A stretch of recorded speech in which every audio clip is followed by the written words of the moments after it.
limang nasa kote habang naglilipak umano ng shabu. Ang grupo, sangkot din daw sa pagbibenta ng iligaw na droga, pati sa mga mag-aaral. Nakatutok si Marisol Abduraman. Exclusive. Matapos ang signal mula sa kanyang asset, agad pumasok ang Poser Warriors sa isang lugar sa Bagong Barrio, Caloocan. Matapos ang bypass, sumugod na ang mga otoridad.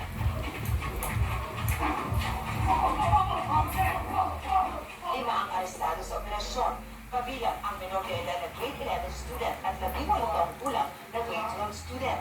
Naaktuhan daw ang grupo na nagre-repack o muna shabu.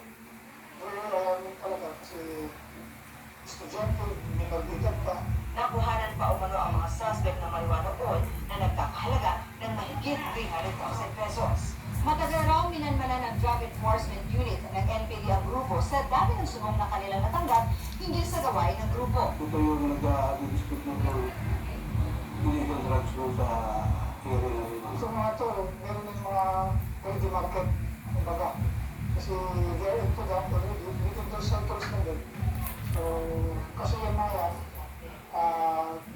most likely, Ang subject ng operasyon na si alias Pau Pau, sinabing pangtustos daw niya sa kanyang pag-aaral ang kinikita sa pagbebenta ng shabu.